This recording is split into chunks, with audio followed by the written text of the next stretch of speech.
गुरुकुलाचा दीप मालवला, गुरुकुलाचा दीप मालवला, मुलांच्या स्वप्नांचा आधार हरपला. शंकर सर गेले नियतीच्या प्रवासाला. मित्रांनो, आता आपणच उभं राहू त्यांच्या परिवाराला.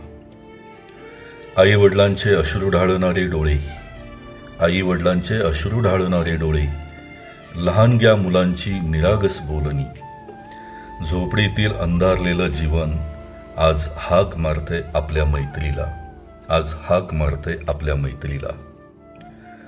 जगण्यातील शिल्लक आस, जगण्यातील शिल्लक आस मित्रांच्याच आधारातून फुलावी. जगण्यातली शिल्लक आस आज मित्रांच्याच आधारातून फुलावी. मित्रांच्याच हातातून आशेची नवी ज्योत तेवावी. भोसरी येथील ज्ञानसागर विद्यालयातील आपले जिवलग शिक्षक मित्र कैलासवासी शंकर गायकवाड सर यांना रेल्वे अपघातात नियतीने निर्दयीपणे आपल्यातून हिरावून नेलं. स्वतःच्या स्वप्नांपेक्षा मुलांच्या भविष्यासाठी जगणारा, वृद्ध आई वडिलांच्या आधाराचा खांब असणारा आता एका क्षणात नाहीसा झाला.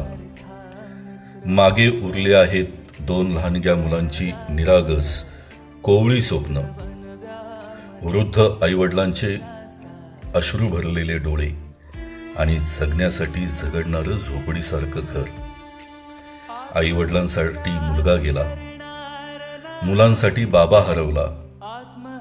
आता त्यांच्या कुटुंबासाठी आपल्याला आधार व्हायचा आहे. आपण सारे मित्र, नातेवाईक, समाजबंधू एकत्र येऊन एक हात मैत्रीचा पुढे करायला हवा. म्हणूनच नेहमी सगळ्या सुखदुःखात उभा असणारा माझा शिक्षक मित्र परिवार याला विनंती आहे की आपण आपल्या सामर्थ्यानुसार जास्तीत जास्त मदत करून या संकटग्रस्त कुटुंबाला भक्कम आधार देऊया. धन्यवाद.